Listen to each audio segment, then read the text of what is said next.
Vamos a empezar un tema nuevo. Este tema es un tema bastante importante desde el punto de vista profesional, es un problema de mucha utilidad y tiene que ver con lo que se conoce con el nombre de modelos de inventario, en los cuales vamos a tratar de construir y resolver con un criterio de optimización un problema de stocks. Vamos a ver lo que sucede. Entonces, ¿qué significa de alguna manera y para qué debemos encontrar modelos eficientes en la administración de inventarios? Básicamente porque tenemos que tener en depósito todos aquellos materiales, elementos, materias primas, insumos necesarios para la producción o la venta o el servicio, sin caer en lo que se llama problemas de escasez, es decir, sin caer en el quiebre de stock. En una planta, el inventario permite mantener un adecuado flujo de materiales entre lo que es la entrada y la salida, es decir, materias primas y productos elaborados, con su correspondiente, digamos, visión desde el punto de vista de la información o la gerencia que está a cargo de cada uno de esos sectores, ¿no? Es decir, desde la producción hasta ventas. Y por el otro lado, mantener un stock eficiente significa reducir costos de almacenes, dado que uno puede tener elementos de más que no necesita y eso es una carga financiera importante, además de otras cosas que se van a ir contestando, pero de alguna manera me gustaría que vayamos viendo ahora esto así. Entramos en el tema. Como yo sé que ustedes son, algunos están trabajando, posiblemente algunos estén trabajando en el tema, ¿qué es lo que hace el que administra un inventario? El que administra un inventario, perdone, pero me están pidiendo admisión permanentemente y eso. El que administra un inventario tiene que saber en cualquier momento cuándo y cuánto reponer de cada uno de los ítems, o sea, de cada una de las filas que componen el almacén, ¿no? Entonces, acá hay dos palabras, que es cuándo y cuánto. Es decir, hay un aspecto cuantitativo y hay un aspecto temporal, ¿no? Entonces, esos dos elementos que componen digamos, este tipo de modelos nos lleva a formular una variada y bastante importante cantidad de opciones que se van adaptando a nuestras necesidades en las plantas, ¿no? Ahora, me gustaría hacer la siguiente pregunta, y a ver si ustedes me pueden dar una idea. ¿Qué hacemos? ¿Compramos poco muchas veces o compramos mucho pocas veces? ¿Se entendió la pregunta? Es muy directa. Entonces hay ventajas y desventajas para cada una de estas estrategias, ¿no? Me gustaría que alguno, a ver, si compramos poco muchas veces, ¿cuáles serían las ventajas y cuáles serían las desventajas? Le pregunto a la clase.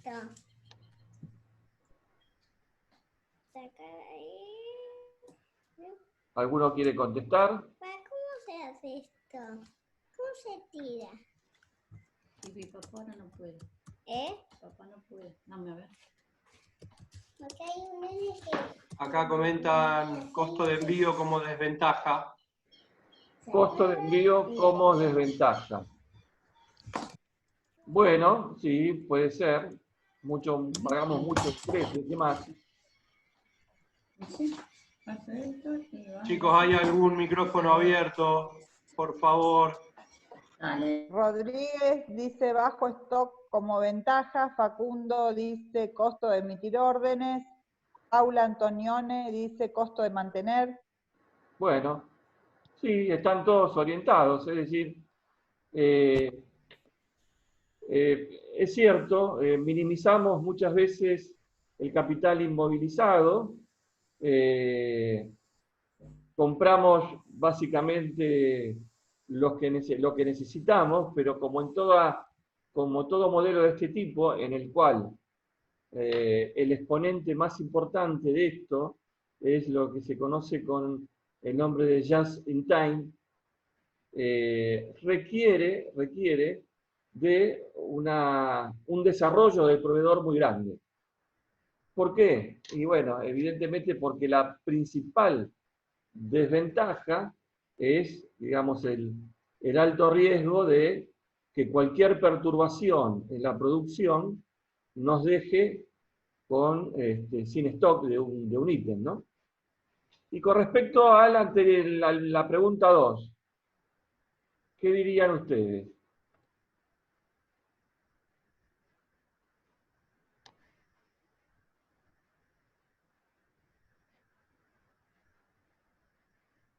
Compramos mucho, pocas veces.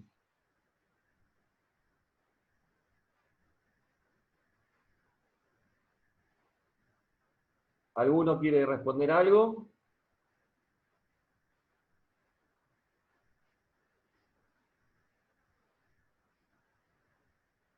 El costo de mantener, el costo de congelar precios, descuentos por cantidades para mantener inventario por mayores costos, muy bien. ¿Sí? Costo de oportunidad. Bueno, vamos a entender que sí.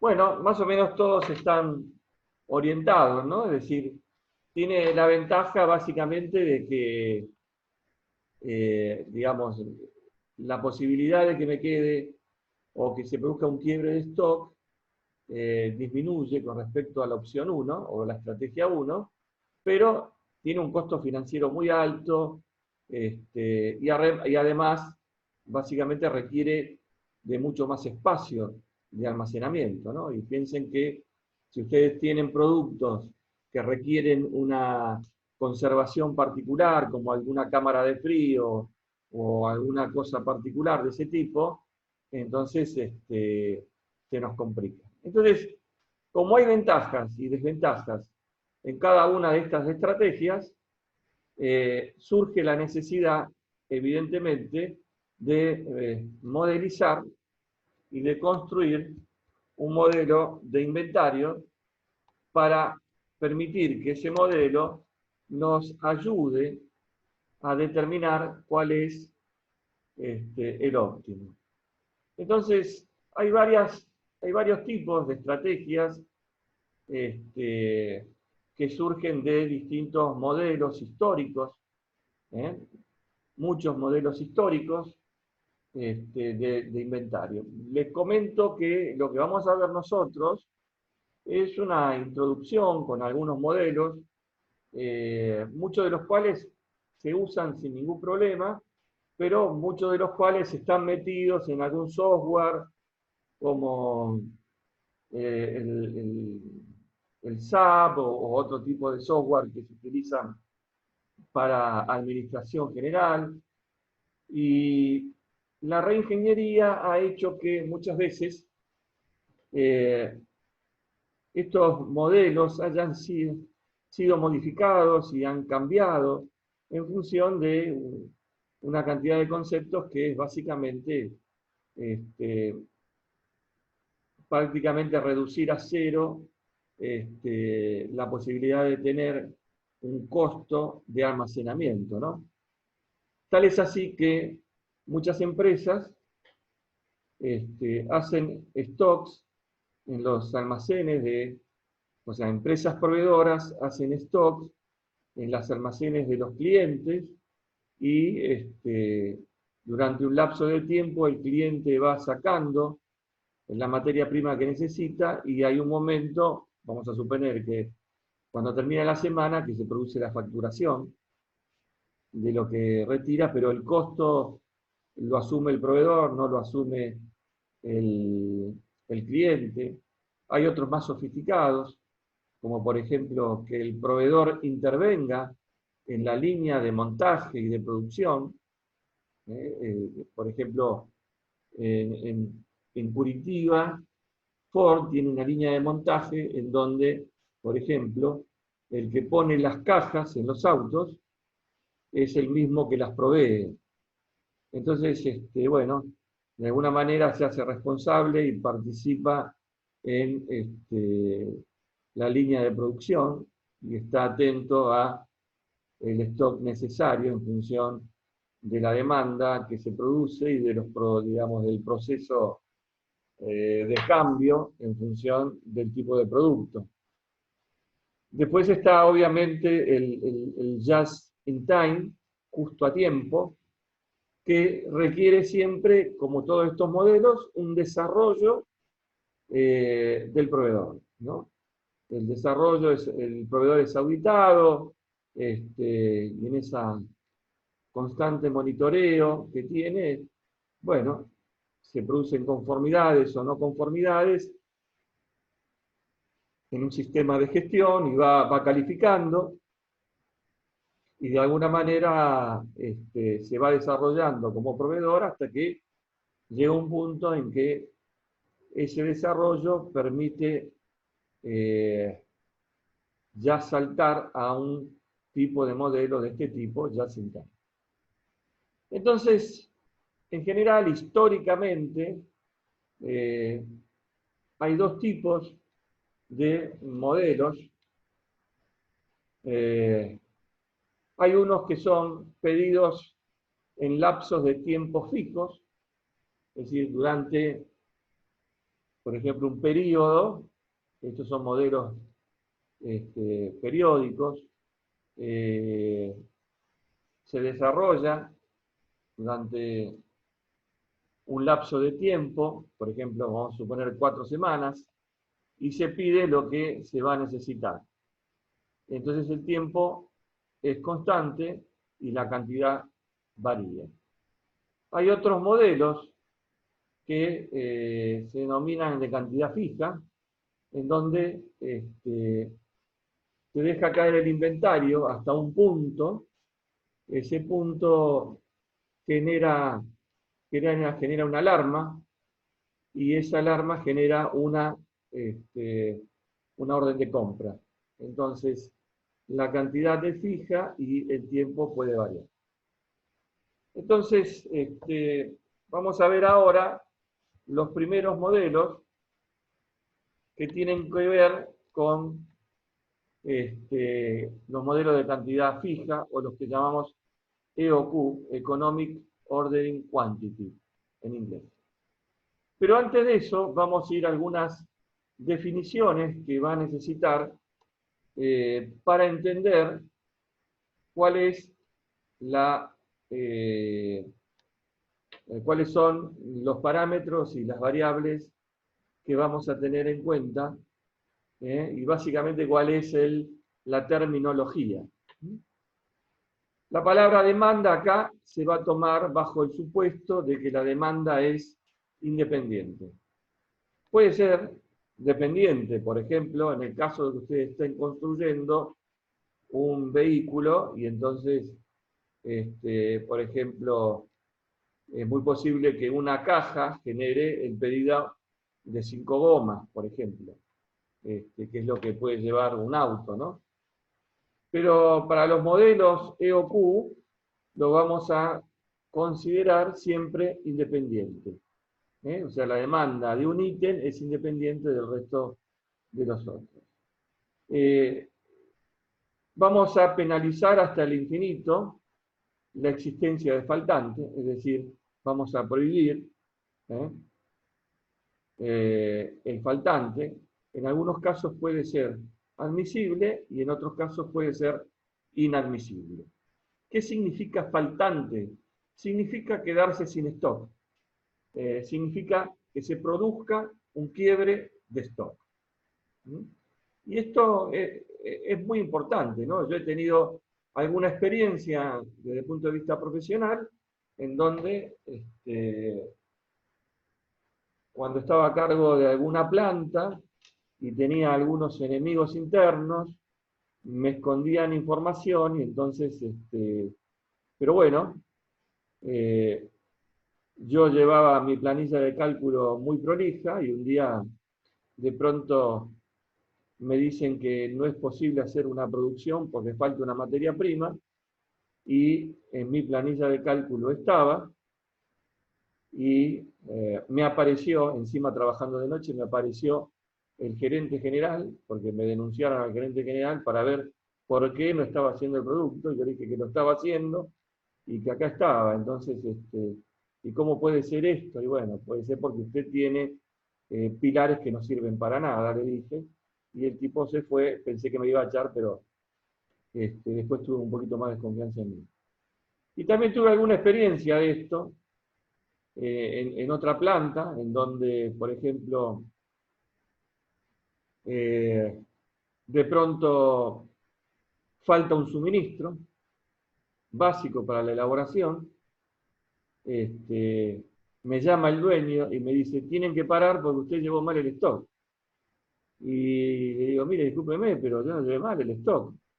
Acá tiene que haber tantos litros y acá esto debería alcanzar para 4 días, el pedido tiene que llegar pasado mañana, o sea que nosotros estamos absolutamente administrados. Entonces empezamos a ver qué pasaba, empecé a investigar qué pasaba, los consumos, los ingresos declarados, y bueno,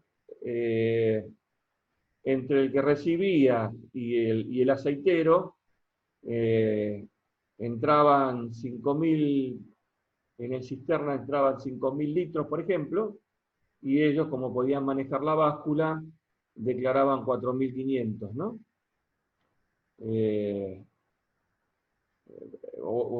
A ver, mejor dicho, declaraban 5.000 y me robaban 500 litros. Claro, como el tanque era de 30.000 litros, no pasaba nada, pero llegó un momento que la cantidad prácticamente fue el consumo de 3 o 4 días, que era la reposición, y entonces ahí quebró el stock. Pero bueno, como uno estaba bien documentado y finalmente confesaron el robo, salí inmune y bien parado. Es decir, ¿por qué les cuento esto? Les cuento esto porque pasa en todas las plantas. Y si ustedes no tienen una buena administración de inventario y no se documentan bien, hay robos hormigas, hay una cantidad de cosas que ocurren permanentemente. Seguramente a Esteban o a Verónica que es más encargada de todo esto, tiene mucha más experiencia porque es el específico trabajo de ella. Quizás no quieren contar alguna anécdota, no sé, Verónica. Sí, la verdad que para contar anécdotas tengo muchas, más viviendo en Argentina. En la empresa donde yo trabajo somos 100% importadores, o sea que, como decía recién Gustavo, alguna demora en el proceso te hace quebrar el stock. Y lamentablemente siempre el comercio quiere lo que no está en el stock, en el almacén, sino quiere lo que está en el barco o lo que está en la línea de producción. Yo lo que quería comentarles es que, por ejemplo, hoy, hace un ratito, Gustavo decía que puede haber periodo fijo que se pide una cantidad fija o se pide cada un determinado periodo de tiempo, ¿sí? En la empresa donde yo trabajo, al principio los pedidos eran realizados por nosotros, por mi equipo, todos los meses considerando, bueno, las previsiones de venta, o la demanda, que lo vamos a ver ahora cuando le explique Gustavo, y bueno, determinados factores que va fijando el negocio, ¿sí? Como nivel de servicio, que después más adelante lo vamos a ver y demás. Imagínense que bajo mi responsabilidad hay aproximadamente 700 artículos, 700 SKU que se llaman en la logística, y hacer el pedido de cada uno realmente era complicado porque era en un Excel, ¿sí? Y había que tener toda información, ver bien cuándo se hacía el corte, qué es lo que se consideraba, qué información se consideraba, y realmente era complicado. Por suerte, la empresa cambió la metodología de hacer el pedido, invirtió en un sistema para que haga el cálculo de ese pedido, y ahora ese pedido se calcula automáticamente, por supuesto, en función a un montón de parámetros que son definidos, ¿sí? Lo calcula automáticamente cuando llega a una determinada cantidad. ¿Y cuál es esa cantidad? La cantidad que la empresa quiere asegurar la entrega, ¿sí? Era más que nada para darles, por ejemplo, cómo una empresa puede cambiar de un modelo de inventario a otro, ¿sí? O sea, nosotros como ingenieros tenemos que estar abiertos a todos esos cambios, y siempre es muy importante dar nuestro punto de vista. Más que nada eso. Bueno, después, como dijo Gustavo, tengo un montón de anécdotas, pero bueno, sería demasiado extenso, ¿sí? Eso era, Gustavo. Gracias. Bueno, muchas gracias, Verónica. Nosotros queremos hacer estos comentarios porque muchos de ustedes pueden caer en este tipo de trabajos, en logística, administración de inventarios, o sea que este va a ser un lenguaje de su vida profesional muy corriente, ¿no? Entonces, habíamos dicho, demanda, independientes, faltantes, para nuestros modelos va a ser inadmisible. Aparece un concepto que es tiempo de espera L, o en inglés lead time, que es el lapso de tiempo que transcurre desde que uno emite la orden de compra y hasta que llega el camión y pone la culata en, digamos, la puerta de nuestro almacén, es decir, hasta que lo tenemos a nuestra disposición. Ese tiempo es un tiempo que evidentemente se define con el proveedor, y de alguna manera es fundamental tenerlo en cuenta. Lead time. Cantidad a ingresar al inventario, Q, de quantity, es la cantidad de unidades que se va a solicitar al proveedor o que se fabricarán en un modelo de producción para reponer el inventario. Debe tener presente que esa cantidad no es el número de unidades disponibles. ¿Por qué? Porque esa cantidad, o sea, el número de unidades disponibles en el inventario, porque esa cantidad es la que entra, ¿está bien?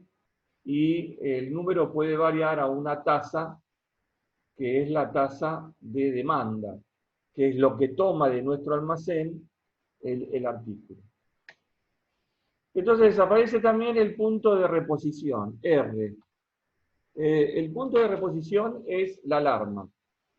Es el inventario que en un proceso de revisión continua, es decir, un proceso de revisión física, nos dice que llegó el momento de emitir la orden de compra. ¿Está bien? O la orden de pedido, como quieran. En general, este R es muy importante, y por ahí va a aparecer, pero se los comento. Este R se conoce como punto de reposición y es igual a L por D. Es igual al lead time por la demanda de producto. Vamos a considerar ahora qué costos van a intervenir en nuestro modelo para construir la función objetivo, que va a ser una función, un Z minimizante, dado que se trata de costos vinculados al modelo de inventario. Aparece un primer costo que se llama costo de trámite de compra, que es K, que está asociado con cada pedido. En términos generales, es el costo que tiene emitir una orden de compra y que es generado en la oficina de compras. Es decir, es el costo de la oficina de compras. En algunos casos también puede englobar el flete. Pero en términos generales siempre es el costo de pedido o el costo administrativo de pedido. Es decir, el costo de la gerencia de compras, ¿no? La gerencia de compras tiene el gerente, 2 supervisores y 5 compradores, emite 150.000 órdenes de compra por año y bueno, tendrá un costo asociado al costo de esa gerencia respecto de cada orden de compra, podrá ser una manera de calcularlo, ¿no? Entonces, este costo K habrá que considerarlo. El costo comercial, es decir, el costo unitario de compra, cuál es el costo que nuestro proveedor asigna a nuestro pedido por unidad. Y habrá que considerar algo más que se denomina costo de tener un inventario, ¿no? Perdónenme, pero el costo de compra unitario es C. C se define como costo unitario de compra o costo comercial unitario. Y habrá que tener algo muy importante que es el costo de tener un inventario que engloba los costos de almacenamiento, que engloba los costos de inmovilización de dinero invertido, que es un costo de oportunidad, como bien decía alguno de ustedes. En general,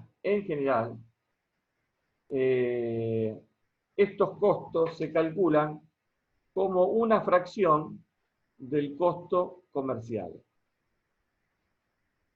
Entonces, H, que es el costo de almacenamiento, es igual a I por C, en donde I se denomina tasa de transferencia y C es el costo unitario del bien. Bueno, hay otros costos que para nosotros no van a tener mayor importancia, por ejemplo, en estos modelos, porque vamos a definir que está prohibido que falte nuestro inventario, pero en general se dice que si uno quiere penalizar al modelo por el costo del faltante, entonces lo penaliza con un costo infinito. Y eso significa que el faltante es cero. Pero específicamente puede haber faltantes por demoras, puede haber faltantes porque, por ejemplo, hay explícitos, implícitos, el faltante genera evidentemente un costo de escasez. Ese costo de escasez se puede involucrar y meter en estos costos de faltantes. Y bueno, hay costos contractuales por no entregar en fecha, etc. En general nosotros vamos a penalizar el faltante y vamos a considerar que el costo tiende a infinito para que el faltante tienda a cero. Entonces ahora vamos a entrar con los modelos. La construcción de los modelos se va a hacer en función de la demanda. La demanda de. En función de la demanda van a aparecer dos tipos de modelos. Los modelos determinísticos, ¿sí? Y los modelos probabilísticos.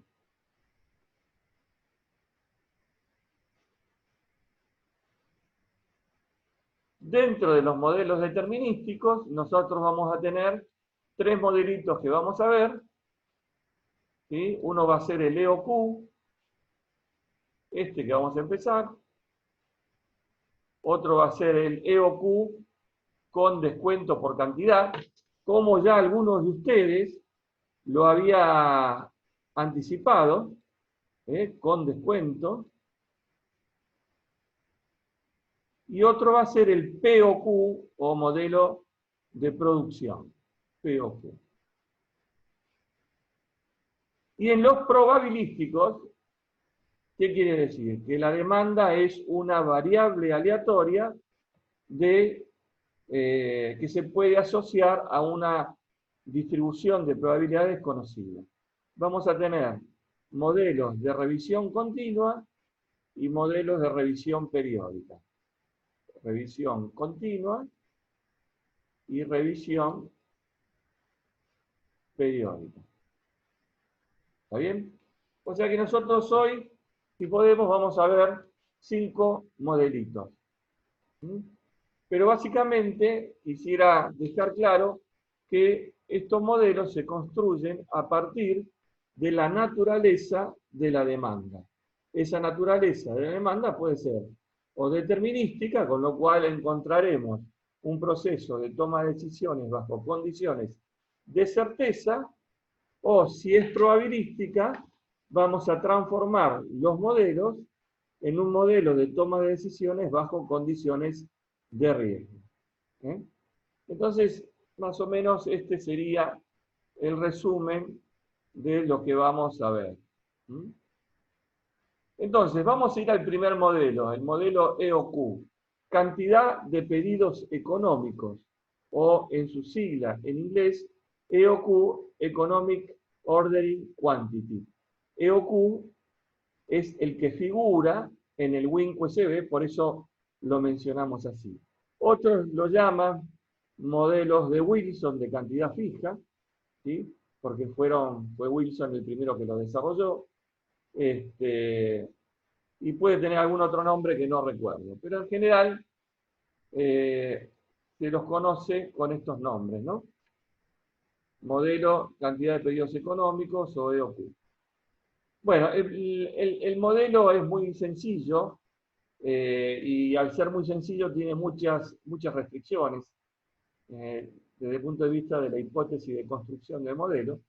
Por ejemplo, el inventario es para un solo artículo, la demanda es determinística en D unidades por unidad de tiempo, el tiempo de espera es determinístico y se conoce, o sea, el proveedor me dice, cuando me emitís la orden de compra te entrego a los 5 días. Y no se permiten faltantes.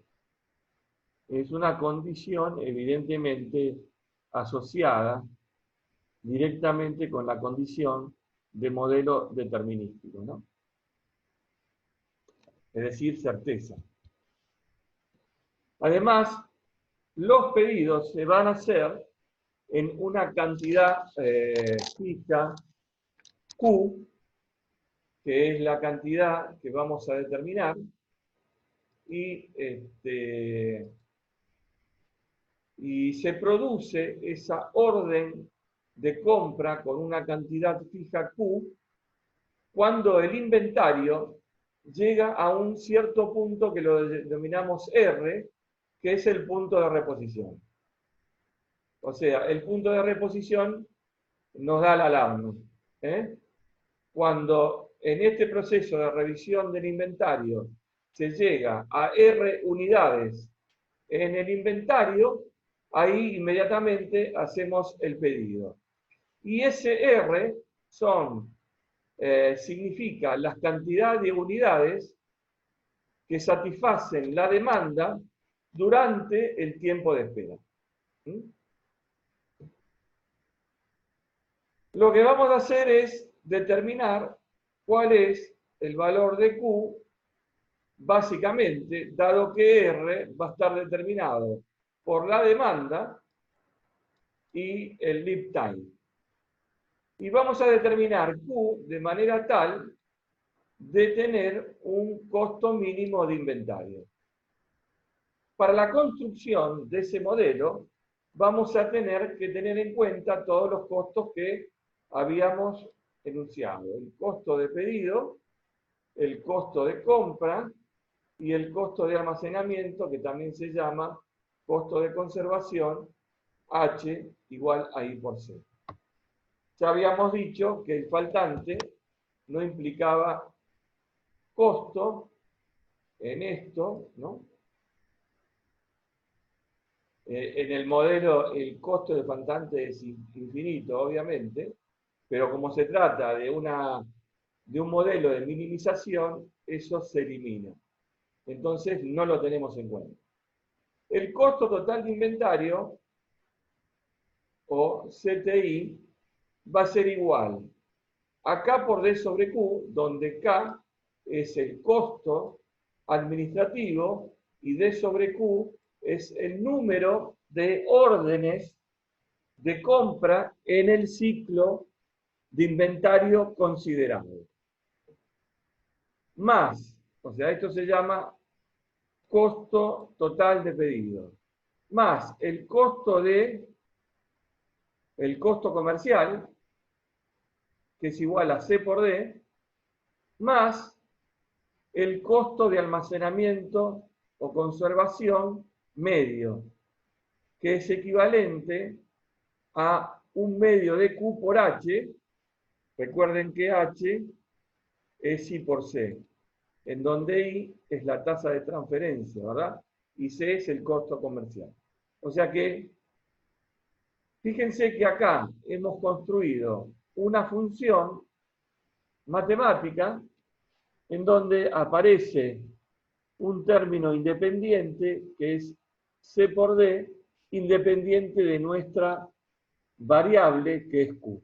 Es decir, podemos construir una función matemática en donde el costo de inventario sea función de la cantidad económica. ¿Y nosotros qué vamos a hacer? Vamos a minimizar esto, ¿verdad? Esto va a ser una función minimizante. Buscamos el mínimo. Si nosotros recordamos en la pantalla anterior, vamos a tener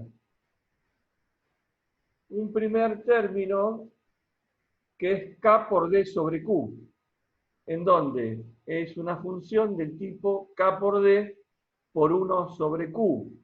Esta función, si yo grafico costo total de inventario en función de Q, que es lo que estamos haciendo acá, costo total de inventario en función de Q, lo que tenemos es esta hipérbola. ¿Está bien?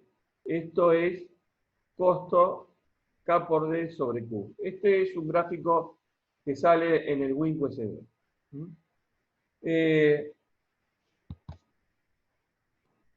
Perdón. Tenemos una función que es C por D, lo cual debería aparecer en un gráfico de tipo CTI como función de Q como una constante, ¿verdad? Y después tenemos una función lineal, un medio de Q por I por C, que es esta, que es el costo de almacenamiento. Es decir, sumando los tres costos, o sumando estos dos costos, dado que este es una constante, podemos encontrar cuál es el mínimo. Y entonces, básicamente, si nos olvidamos de esto, porque es una constante, es como subir, digamos, esta curva o este eje hacia este punto, y empezar de ahí, la suma de cada punto, ¿sí? Discúlpeme que me haya salido tan mal, la suma de cada punto en cada vertical, ¿sí? Estoy intentando hacer una vertical. O sea, la suma de este punto, que es el costo de almacenamiento, más este punto, que es el costo de inventario, genera este punto.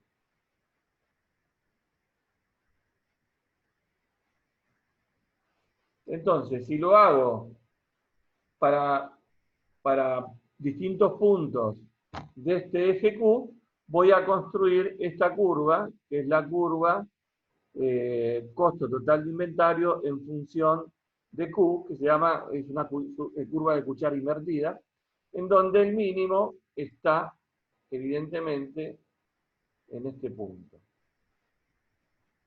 Acá va a estar el mínimo, ¿no?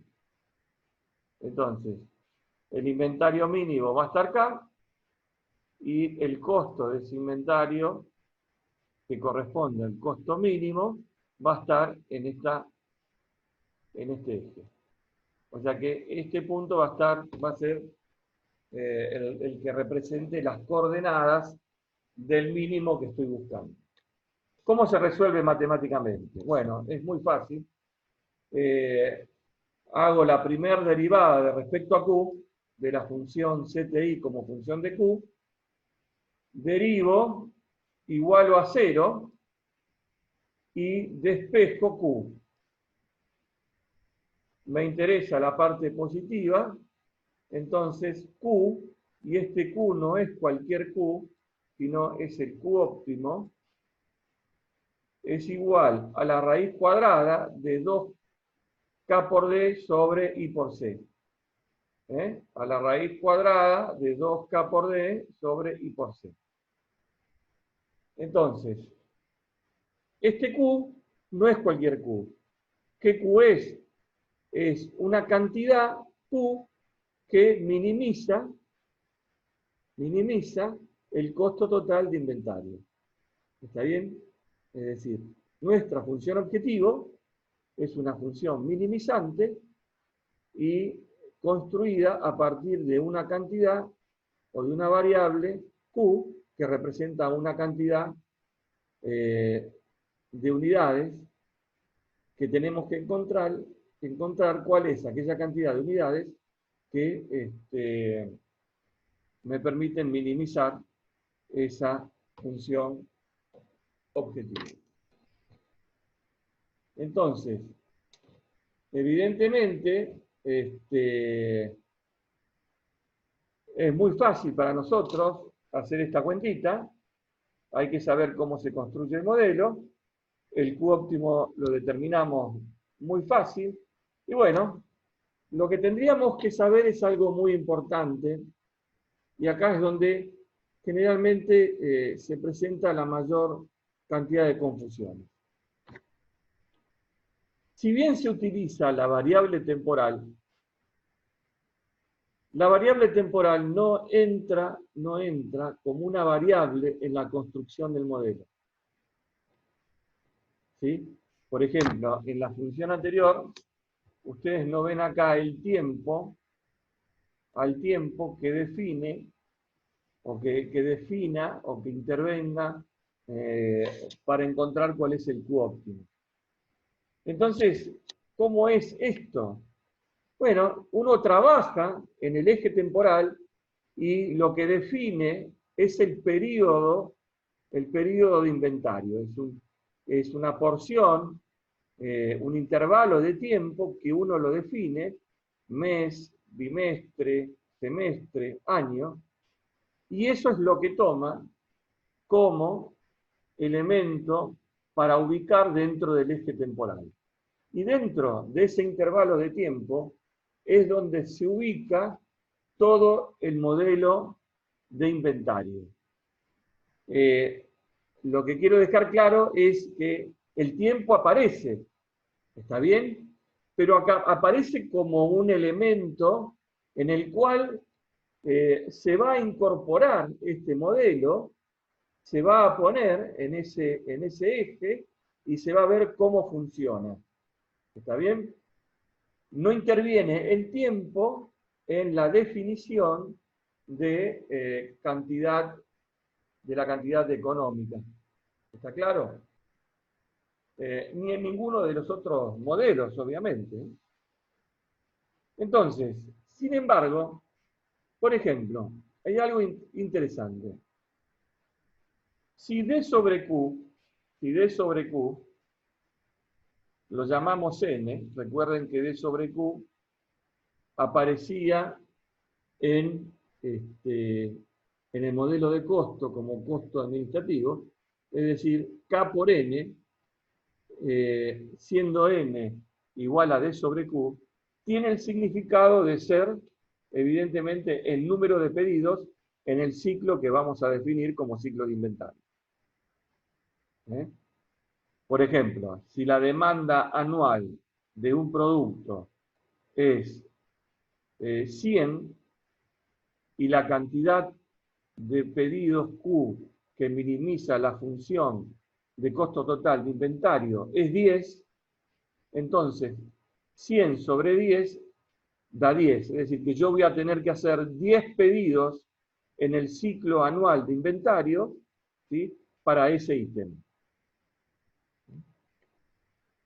Es decir, fíjense que la demanda tiene unidades de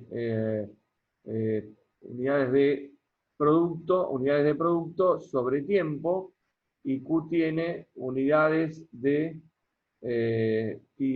producto por pedido.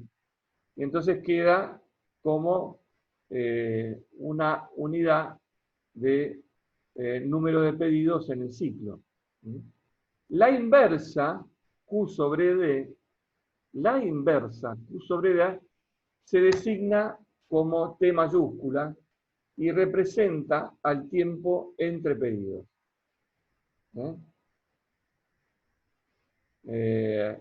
Esto lo van a ejercitar y van a ver ahora cuando hagamos el gráfico de perfil de inventario. Lo que vieron anteriormente era un gráfico de costo de inventario, y ahora vamos a ver cómo funciona este modelo con un gráfico de perfil del inventario.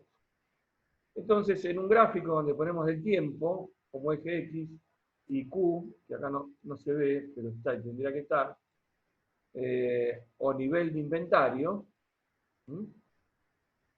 vamos a suponer que partimos de un punto de inventario inicial y esto va disminuyendo linealmente, evidentemente linealmente, la demanda se satisface linealmente,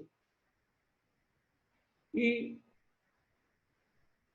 va disminuyendo a través del tiempo el stock, lo que consume el stock es la demanda está representada por esta pendiente, esta pendiente representa la tasa de demanda, y llega a un punto R, que es este punto. Discúlpenme. Este punto R, ¿sí?, dice, pedile a tu proveedor porque nos vamos a quedar sin absolutamente nada.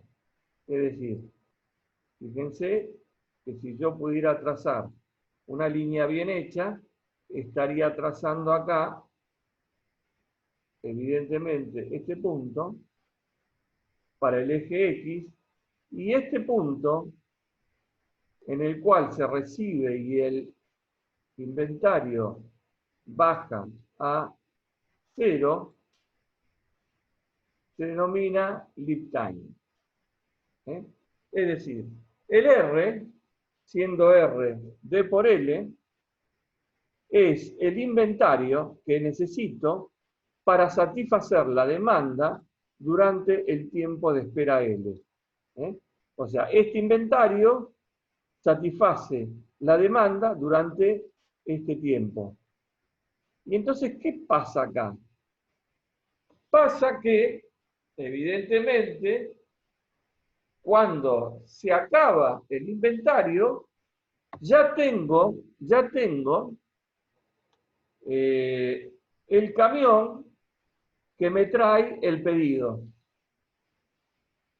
¿Cómo se llama esto? Bueno, esto se llama hipótesis de construcción de una demanda con reposición instantánea. ¿Y qué quiere decir reposición instantánea? Que en el mismo modelo, en el mismo momento que se hace 0, tengo la reposición en mi almacén. Entonces, en ese mismo momento, el stock vuelve a ser un stock Q, que es lo que entró. ¿Está bien? ¿Cómo me doy cuenta en el gráfico que esa reposición es instantánea? ¿Alguno me puede decir?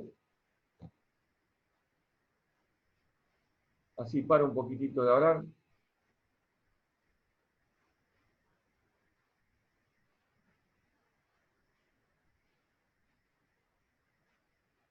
¿Alguno podría decirlo? Por ahora nadie dice nada. Porque es vertical la línea. Perfecto, ¿cómo que no? Ya lo dijeron. Ya lo dijeron. Mirá, soy un ansioso. ¿Eh? Soy un ansioso, digo. Ah, ya lo dijeron. Claro, porque ¿cuál es la tangente de un ángulo de 90 grados de esta vertical? Infinito. O sea que la tasa de reposición es infinito.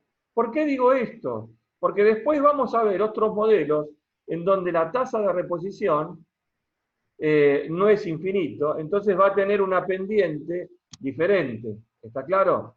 Pero después lo vamos a ver. Entonces, básicamente es este serrucho es lo que representa a, digamos, el modelo o el perfil de inventario para este modelo. Y el tiempo de entrepedido va a ser el tiempo que aparece acá y el tiempo que aparece, evidentemente, también acá. O sea, este tiempo. Que este tiempo t, casualmente, también es igual a este tiempo. Este tiempo también es t. ¿Y por qué? Bueno, porque el ciclo se repite. ¿Está bien? Entonces tenemos todos los elementos. R, Q, reposición instantánea, D, L, y cuál es el perfil del inventario. Nos va a contar ahora Verónica un interesante ejemplo, así que me gustaría que la escuchen a ella. Gustavo, disculpa, ahí pregunta Alejandro, ¿no debería no estar la recta perpendicular a las X? Pregunta. No, porque lo que crece es el nivel de inventario, no el tiempo. A ver, no debería estar perpendicular. Y sí, está perpendicular. Esta es X y este sí. No entiendo. Este es el ángulo de 90, perpendicular. No sé, Alejandro, ¿cuál era? ¿Esta era tu pregunta? No, sí, ¿qué tal? Sí, me quedó claro. Lo que yo decía que como es una reposición simultánea, cuando llega a cero mi inventario, que en forma simultánea tengo la reposición, ¿sí? Es decir, el punto que corta los ejes X no estaría incluido y saltaría directamente al nuevo punto de cantidad de Q. Exactamente, así es. Es una Por eso yo característica. decía que cuando uno grafica la función, si yo no tengo el punto que corta a las X y lo tengo en forma simultánea arriba, digamos, Sí. dibujar todos los puntos intermedios, a eso me refiero. Bueno, yo me equivoqué, Verónica ya había dado el ejemplo, y es lo que nos contó antes. Así que bueno. Sí, que es orientada, digo, ¿qué ejemplo? No sabía, estaba desorientada. No vi el chat, Verónica, disculpame. No hay problema. No hay Sí, problema. te conté en forma tardía. Bueno, ¿les parece bien? Porque ya hace una hora que estoy hablando, que hagamos un intervalo de... son 15:04 y cuarto llamo a la reunión. O continuamos. Yo ahora apago el video, apago el silencio y cuarto lo enciendo. ¿Ok? Gracias. Ok. Ok.